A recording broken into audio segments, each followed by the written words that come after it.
Tiago, capítulo 4, verso 13 ao verso de número 17, planos para o ano novo, e diz assim a palavra do Senhor: Atendei agora, vós que dizeis, hoje ou amanhã iremos para a cidade tal, e lá passaremos um ano, e negociaremos e teremos lucros. Vós não sabeis o que sucederá amanhã, que é a vossa vida. Sois apenas como neblina que aparece por instante e logo se dissipa. Em vez disso, deveis dizer: se o Senhor quiser, não só viveremos, como também faremos isso ou aquilo. Agora, entretanto, vos jactais das vossas arrogantes pretensões. Toda jactância semelhante a essa é maligna.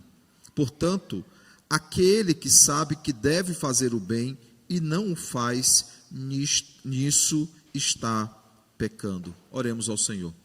Santíssimo Deus, maravilhoso Pai, Deus de graça e misericórdia, te damos graças, Deus, por mais um dia que o Senhor nos concede, pelas tuas misericórdias que foram mais uma vez renovadas sobre nós essa manhã, pela tua bondade, a tua fidelidade que nos conduz durante o dia.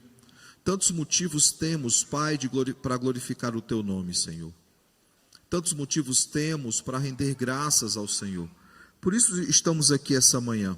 Por isso oramos ao Senhor, lemos a tua palavra, ó Pai. Por isso cantamos hinos, cânticos ao Senhor, para demonstrar toda a nossa adoração e toda a nossa gratidão a Ti, ó Pai, poderoso Deus, pelos Teus poderosos atributos, bem como também pelos Teus poderosos feitos.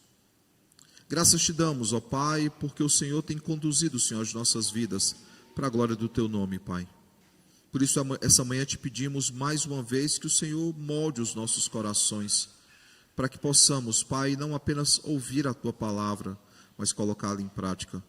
Que o doce e santo Espírito Divino Mestre aclare as nossas mentes para que possamos entender a Tua palavra e que Cristo, profeta da igreja, seja Ele a nos santificar, a nos tornar cada vez mais semelhantes a Ele, a nos preparar para o dia glorioso, quando seremos, ó Pai, apresentados diante de Ti, como noiva que não tem do que se envergonhar. E Cristo, o noivo da igreja, é Ele que nos prepara, é Ele que nos adorna, é Ele que nos capacita, Pai, não apenas para a obra, mas para sermos, Senhor, considerados dignos naquele dia glorioso, quando estivermos para sempre diante do Senhor. Fala nos nossos corações por intermédio da Tua palavra e nos torna, Senhor, cada vez mais conforme a Tua vontade, Pai. Essa é a nossa oração, em nome de Jesus. Amém.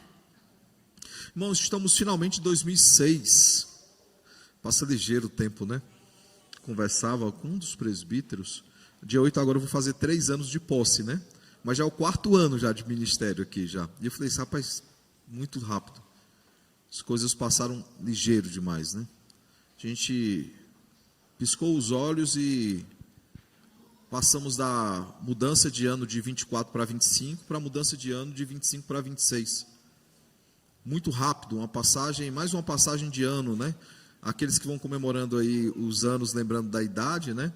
Vão lembrar que muitas passagens já aconteceram nas nossas vidas. E será que você consegue se lembrar, irmãos, o que é que você pensou na passagem de ano de 24 para 25? Você consegue ainda trazer à sua memória esse pensamento? Quais eram os seus planos? Quais eram as suas expectativas?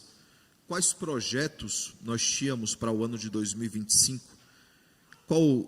Quais propósitos nós colocamos diante de Deus? E como é que foi o seu ano de 2025?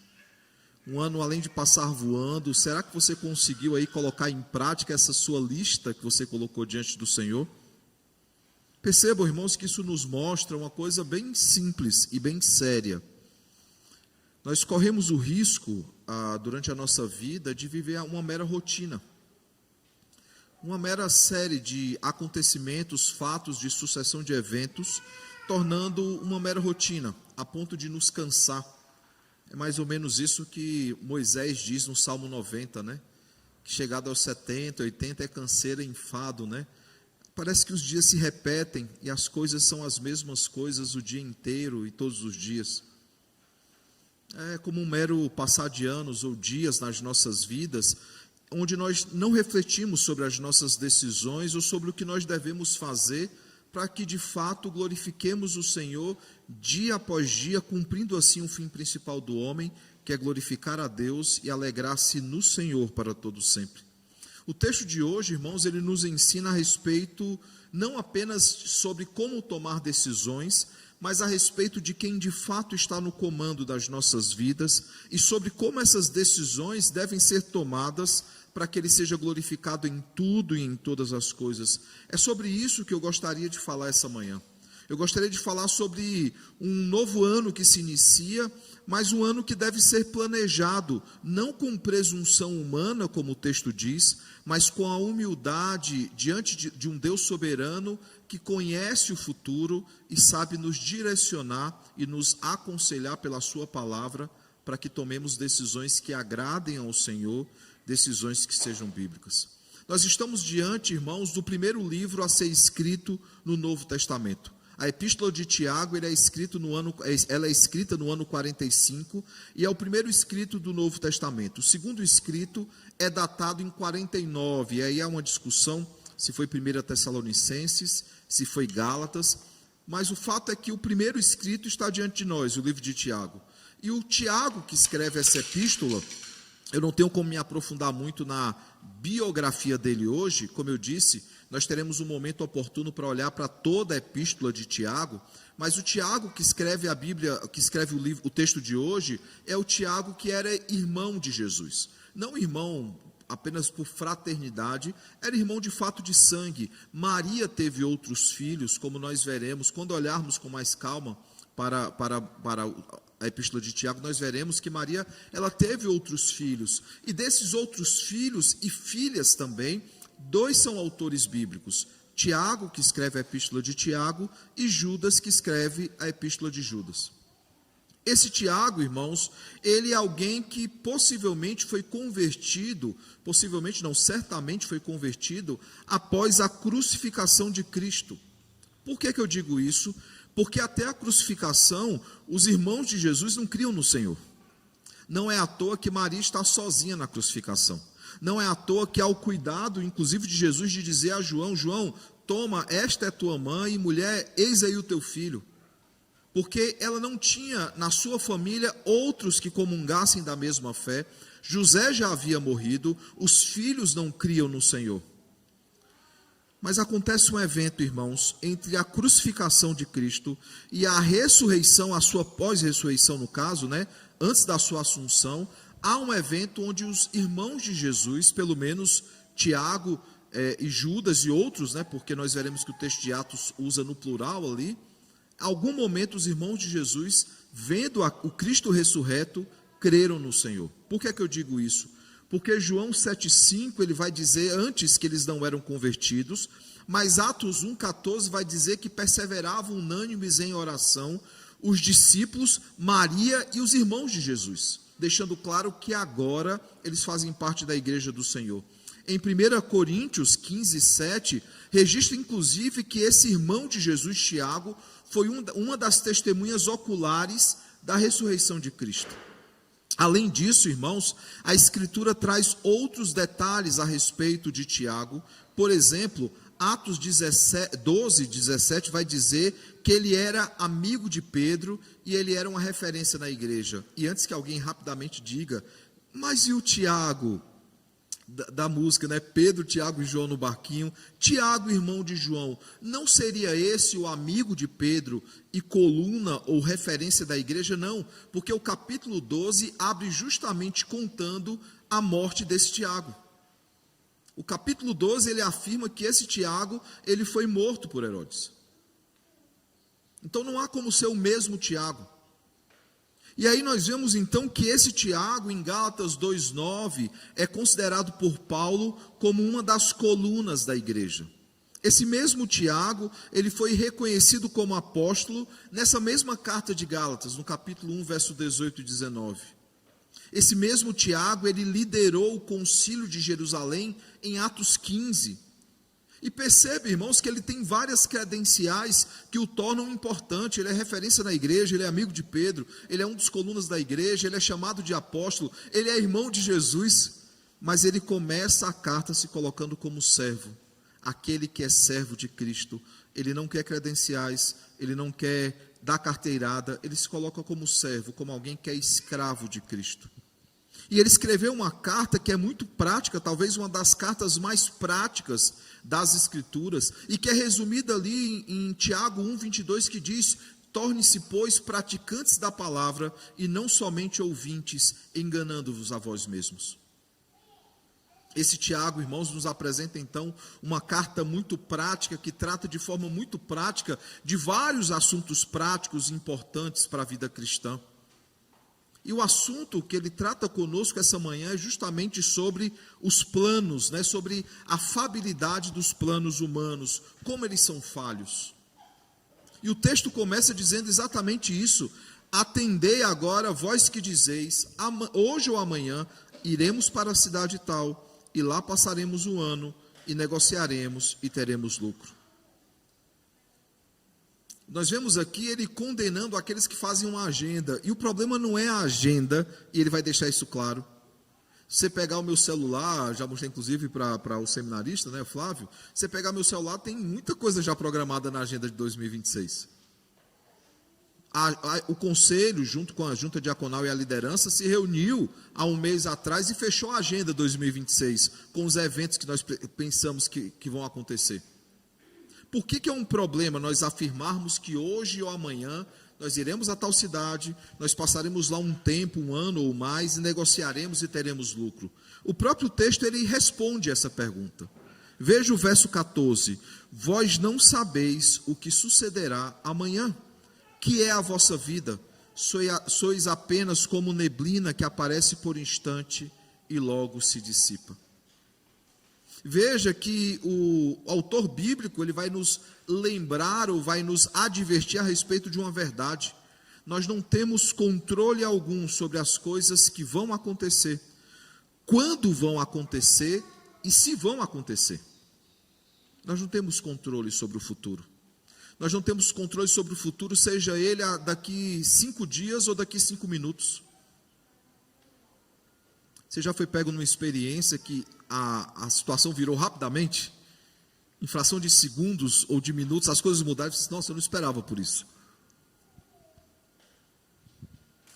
Nós não temos, irmãos, controle sobre as coisas que vão acontecer, quando vão acontecer e se vão acontecer.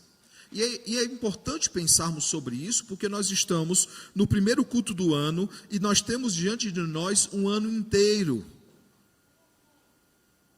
Temos diante de nós um ano de projetos, de planos, de sonhos. Eles serão realizados, eles não serão realizados, o Senhor sabe. Claro que é tempo para fazer planos, é tempo para colocar metas, ter expectativas, tomar decisões. Muitos irmãos entram nesse ano novo com esperança, outros entram com temor. Quase todos, de alguma maneira, com algum tipo de planejamento. O fato é que o texto de hoje, ele nos chama, logo nesse início de ano, a ajustar a nossa maneira de pensar e a nossa maneira de decidir. Alinhando aquilo que nós almejamos com aquilo que é a vontade de Deus. Por isso, antes de nós definirmos o que é que nós faremos no ano de 2026, Tiago ele nos ensina a tomar as nossas decisões da maneira correta. E veja, irmãos, esse texto não nos diz que nós não podemos planejar. Ele nos ensina como planejar à luz da soberana vontade de Deus. Quando no verso 15 ele diz: em vez disso, deveis dizer, se o Senhor quiser, não só viveremos, como também faremos isto ou aquilo. Ele coloca exatamente o que é que nós devemos dizer nos nossos planos, se for da vontade de Deus. Como eu disse, o conselho esteve reunido, juntamente com a junta diaconal e a liderança, um mês e pouco atrás, comecinho de dezembro, para decidir sobre a agenda 2026. E ele também esteve reunido para fazer a previsão orçamentária. Uma vez alguém já me perguntou por que o nome é previsão orçamentária e não orçamento. Porque é uma previsão.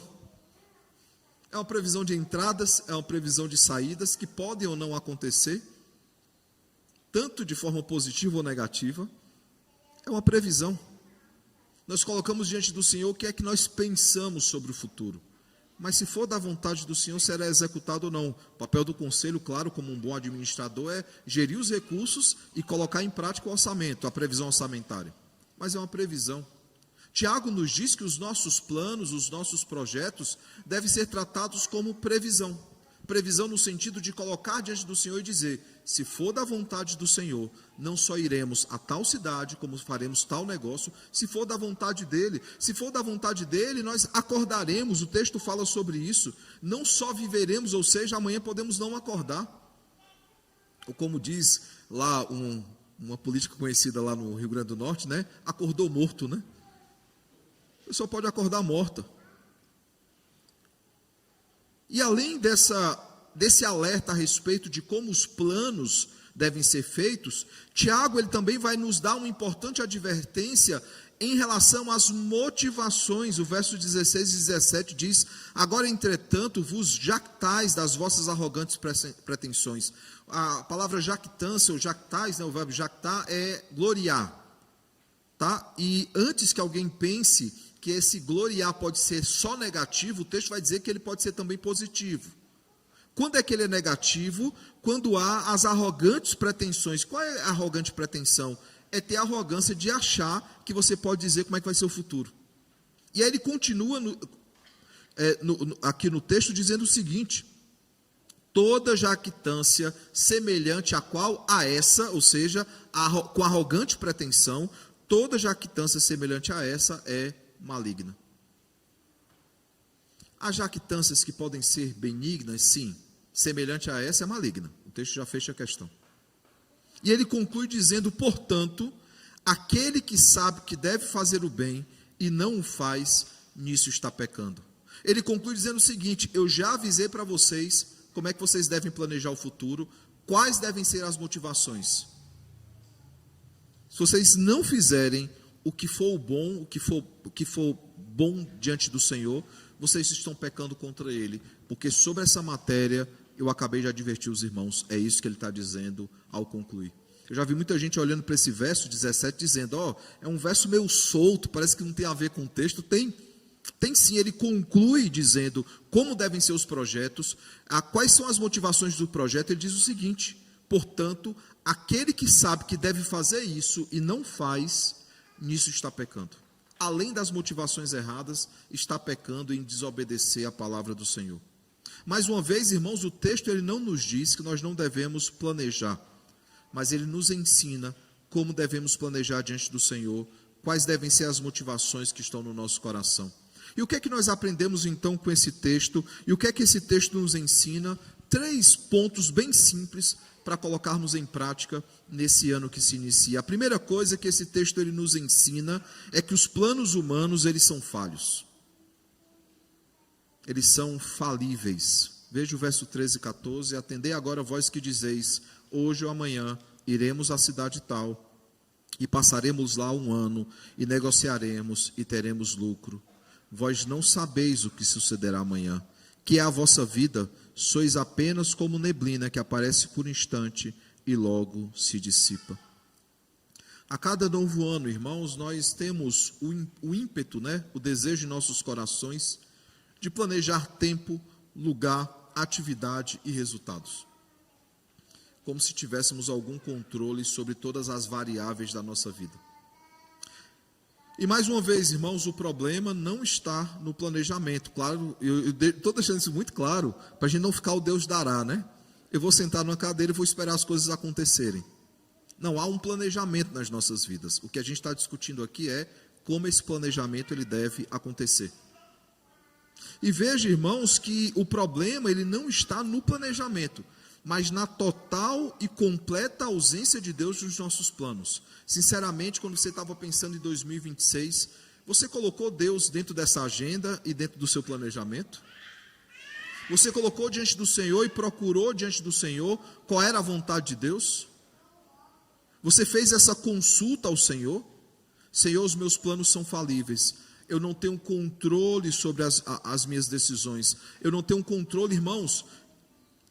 quando nós fazemos promessas e compromissos, eu tenho certeza absoluta, pelo que eu conheço dos irmãos, que os irmãos vão se esforçar completamente para cumprir essa agenda, esse compromisso, esse voto que foi feito. O problema é que o texto nos lembra que nós não temos controle algum sobre o futuro.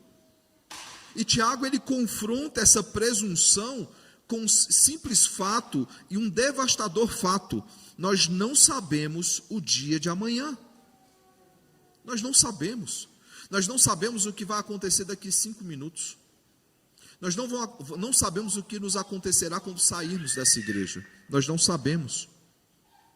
Começar o ano, então, confiando excessivamente nos próprios planos, é começar um ano sobre uma base instável. E eu estou falando de planos executáveis, porque às vezes tem planejamento que você comenta com alguém já lhe diz, você não vai conseguir fazer isso. Eu estou falando de planos executáveis, planos possíveis. Começar um ano em cima de planos que não foram feitos consultando a vontade de Deus, é construir um ano em uma base instável. Esses projetos não vão acontecer, eles não vão se concretizar, porque os planos humanos são necessariamente falhos, a não ser que haja a dependência daquele que é o Senhor de todas as coisas, que conhece todas as coisas. É preciso, irmãos, saber que os planos humanos, eles são falhos, porque o futuro não está sob o nosso controle, nós não temos conhecimento prévio das coisas que vão acontecer. Por isso, a nossa oração deve ser: se for da vontade de Deus, amanhã não só farei isso, como farei aquilo. Se for da vontade de Deus, se estiver no tempo de Deus, essas coisas irão acontecer. Mas se não estiver, irmãos, não irão. Eu gosto sempre de lembrar o exemplo do exército hebreu, no Antigo Testamento, em relação às batalhas. O Senhor várias vezes deu ordens claras para que eles entrassem em guerra. Eles estavam em menor número, eles estavam possivelmente num local que era desfavorável a todos eles, a maioria das vezes. O Senhor dava ordem para que eles fossem para a guerra, eles iam para a guerra e venciam. Em alguns momentos, eles achavam, tendo um exército maior, que venceriam aquela batalha. Eles pensavam: com um exército menor nós vencemos, com um exército maior, estando em maior número, venceremos também. E eles não consultavam o Senhor. E eles entravam em guerra e eles perdiam aquela guerra. Esse é um dos grandes pecados de Davi, Davi convocou o censo, Uma vez alguém me perguntou: pastor, qual o problema de Davi ter convocado o censo? Ele queria saber quantos soldados ele tinha. E era como se ele dissesse ao Senhor: eu não preciso depender do Senhor, eu não preciso depender do poder do Senhor, eu posso depender do meu exército. E nunca foi o tamanho do exército que fez a diferença para o povo de Deus. Os planos humanos, irmãos, eles são falhos. Segunda coisa, esse texto nos lembra que a existência humana, ela é frágil. A existência humana, ela é frágil. Moisés já nos ensinou isso, ali no Salmo 90, mas o autor aqui da carta de Tiago, Tiago, ele deixa bem claro no verso 14 e 15, que a existência humana, ela é frágil. Ele diz, inclusive, o seguinte: que nós devemos lembrar que somos como neblina que aparece por um instante e logo se dissipa. Neblina, em São Paulo, isso é bem prático, São Paulo está sol, depois começa a chover, aí fica cheio de neblina, aí depois passa a neblina. É muito rápida a dinâmica climática aqui de São Paulo. A existência humana, ela é frágil, irmãos. Todo início de ano nós costumamos, como é de costume, costumamos pensar em projetos, pensar em conquistas diárias, mensais, mas Tiago nos chama a lembrar da brevidade da vida. Alguém um dia acorda, sai de casa, achando que o dia vai ser daquele jeito, e o dia muda radicalmente. Radicalmente. Gemima, dos tios de Gemima, um apenas é falecido, faleceu com 18 anos, inclusive. Estava andando de bicicleta. E um carro freou na frente dele, ele bateu no carro. Bateu o estômago no guidão, É guidão, que chama aqui também? Guidão. Bateu lá no guidão. Sentiu um incômodo, nada demais, foi para casa, ficou em casa. Horas depois começou a sentir-se mal, veio a óbito. Havia tido uma hemorragia interna. num pequeno acidente de carro. A vida ela é muito breve, irmãos. Os planos humanos eles são falhos porque a existência humana é frágil. Por isso, Tiago ele vai dizer isso. Ele vai fazer questão de salientar que somos como neblina que aparece por um instante e logo se dissipa. Ele faz questão de dizer que a nossa existência ela é frágil, a nossa existência ela é limitada. Por isso nós precisamos depender totalmente da vontade e do tempo de Deus. Nós não sabemos se amanhã estaremos vivos, é isso que ele diz, que se for da vontade de Deus, não apenas viveremos, mas faremos tal negócio, viajaremos para tal cidade. Por isso, irmãos, o nosso planejamento deve começar com a confissão correta e da forma correta. Se o Senhor quiser, se for da vontade de Deus, esses planos irão para frente. Mas antes de fazer uma declaração desse tipo, é necessário que oremos e nos coloquemos diante do Senhor e perguntemos: Senhor, qual é a tua vontade para a minha vida? O que é que eu devo planejar para 2026? Claro que há um item que deve constar, que é o item máximo, que é buscar a vontade de Deus, é buscar o reino de Deus e a sua justiça, é viver para a glória de Deus. Esses são itens básicos, são ao concurso, não concorre com nada na nossa lista, é o item de número 0. E não deve, irmão, ser uma expressão automática, como se fosse uma espécie de mantra. Se Deus quiser, não tem que ser uma postura espiritual, não deve ser palavras ditas da boca para fora, como alguns soltam às vezes, um amém. Não deve ser um mantra nas nossas vidas, deve ser algo que externalize a nossa postura espiritual. Quando eu digo se Deus quiser, porque de fato eu confio na poderosa mão do Senhor, naquele que é poderoso para realizar as coisas. Não deve ser uma espécie de amuleto. Alguém solta alguma coisa e você fala, se Deus quiser, ou que assim seja, né? Que é o amém. Não deve ser algo dito da boca para fora, mas com extrema convicção, com extrema confiança e dependência do Senhor. E é preciso, irmãos, reconhecer que viver, agir e prosseguir no ano dependem inteiramente do Senhor. Você pode ter expectativas, você pode esperar algumas coisas, mas elas precisam ser colocadas diante do Senhor, dizendo: esse ano eu espero que tais coisas aconteçam, se for da vontade de Deus. Se não for, o Senhor realizará no tempo que Ele quiser, se Ele quiser realizar. Mas é necessário, irmãos, olhando para esse texto, entender que os planos humanos, eles são falhos, assim como a existência humana, ela é frágil. Isso nos leva ao terceiro ponto dessa manhã. Os desejos humanos, sem Deus, eles são fúteis. Os desejos humanos sem Deus, eles são fúteis. Verso 16 e 17 diz: agora, entretanto, vos jactais das vossas arrogantes pretensões. Ou seja, irmãos, eles se orgulhavam, eles se gabavam de suas arrogantes pretensões. O início do ano também, irmãos, desperta muitos desejos, né? Desejo de crescimento, desejo de sucesso, desejo de estabilidade, de realização, desejo de que as coisas finalmente aconteçam. E Tiago, ele não condena o desejar. O que ele condena e ele denuncia também são desejos que são moldados pela vanglória e pela autossuficiência. Por que você quer aquela coisa que você tanto deseja? Por que você quer realizar aquele plano que você tanto planeja? É para a glória de Deus ou para a sua própria glória? É isso que Tiago está condenando. Por que você precisa disso? Por que você quer realizar aquilo? Por que você almeja tanto essa coisa? É para a glória de Deus?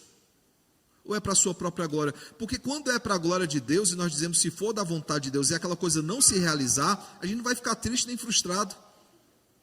Porque fazíamos algo para a glória de Deus e não aconteceu, Deus sabe de todas as coisas. Mas quando é para a nossa própria glória, e aquilo não acontece, o nosso coração fica cheio de frustração, de desânimo, de chateação, e a gente passa a reclamar com Deus. Esses desejos, irmãos, que são orgulhosos, esses desejos que são arrogantes, eles são fúteis, porque prometem segurança fora da vontade de Deus. É como se você quisesse dizer a você mesmo: eu tenho o controle da minha vida e eu consigo as coisas do meu jeito. Eu lembro de um jovem no acampamento, eu era conselheiro dele já há alguns acampamentos, né? Eu morei 1 ano no Palavra da Vida e fui monitor de acampamento durante 1 ano e meio, quase, porque depois eu voltei para outras temporadas.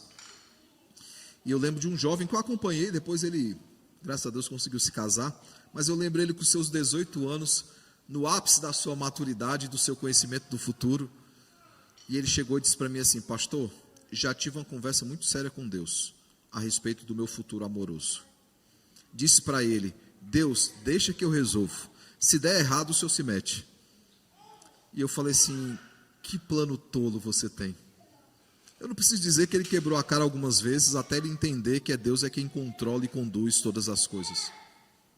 Eu costumo repetir, irmãos, que eu queria muito. E eu não julguei tanto o rapaz, porque eu já tive a idade dele, já tive a imaturidade dele.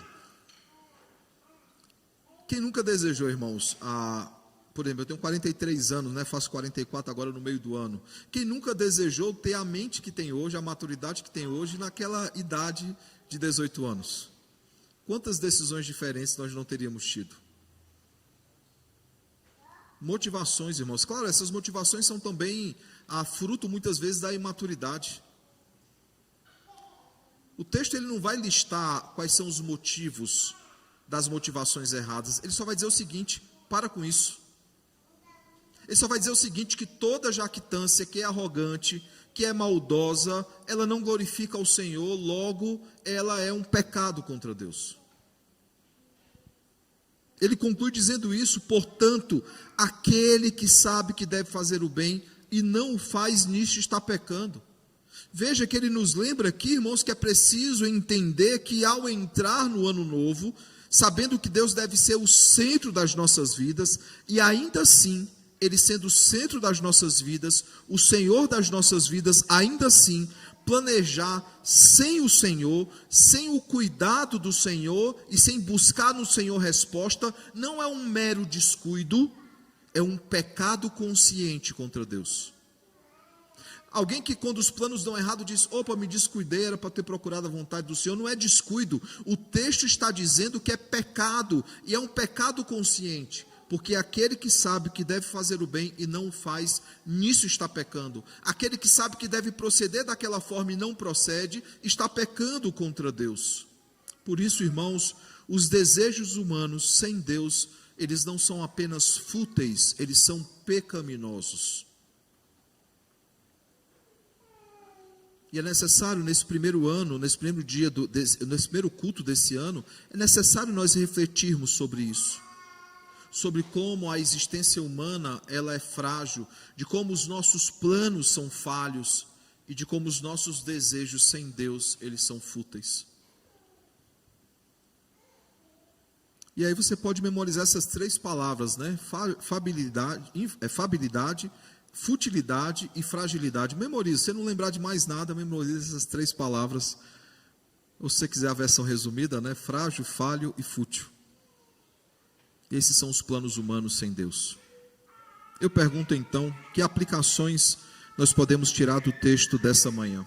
A primeira delas, irmãos, é que é preciso entender que os nossos planos, eles são falhos. Por isso nós precisamos buscar o tempo e a vontade de Deus, dependendo totalmente dele. Nós só faremos isso, irmãos, só buscaremos o Senhor, nós só buscaremos a vontade de Deus, dependeremos totalmente dele, se nós concluirmos que os nossos planos eles são falhos.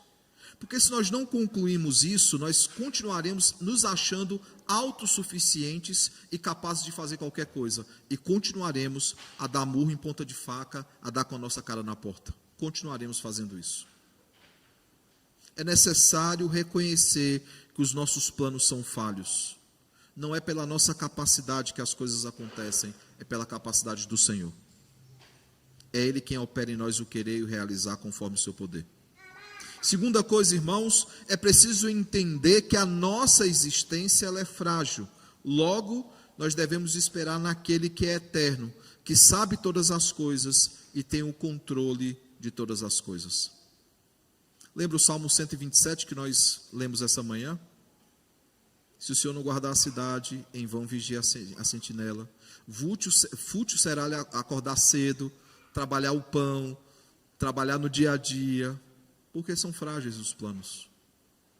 Mas o Senhor, que é o eterno, aquele que não é influenciado por nada, nem por ninguém, porque ele não foi criado por ninguém, ele não é sequer limitado pelo tempo, porque ele é atemporal. Esse Deus que sabe todas as coisas e tem um controle de todas as coisas, é Ele que deve conduzir as nossas vidas. Interessante essa ideia de tempo, né? Eu falei, eu com 18 anos e a mente de 44, isso é função do tempo. O nosso conhecimento ele é adquirido durante o tempo. A maturidade ela é adquirida durante o tempo. Nós somos extremamente influenciados pelo tempo. E quando eu me refiro ao tempo, eu me refiro ao cronos, não ao clima apenas, mas ao tempo. Deus ele não é influenciado pelo tempo. Não há um momento onde Deus foi mais sábio ou menos sábio. Ele sempre foi totalmente sábio. Não há um momento onde ele foi menos poderoso ou mais poderoso. Ele sempre foi totalmente poderoso. Esse é o conceito da onisciência e da onipresença de Deus, e da onipotência de Deus. Ele sempre foi, ele sempre será, ele sempre é. Esse é o conceito de eternidade. Terceira coisa, é preciso entender, irmãos, que os nossos desejos sem Deus, eles são fúteis. Logo, nós precisamos deixar de lado, irmãos, toda presunção, toda arrogância, todo orgulho, e devemos buscar, irmãos, viver em humildade e total confiança na sua providência, vivendo sempre debaixo da mão do Senhor, da poderosa mão do Senhor que nos conduz. A doutrina da providência é uma das doutrinas mais belas do nosso ordenamento doutrinário, uma das mais esquecidas ou negligenciadas. O capítulo 5 da nossa confissão de fé, ela vai tratar sobre a doutrina da providência.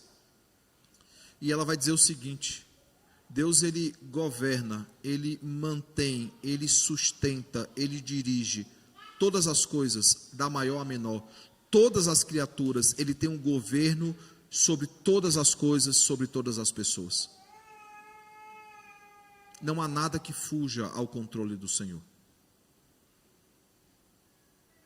Tanto que ele decretou todas as coisas, que Apocalipse já nos conta o final da história. E não conta com suposições, ele dá detalhes. Ele diz o tamanho da cidade. Ele diz quem vai estar lá. Ele diz qual vai ser o roteiro da nossa adoração.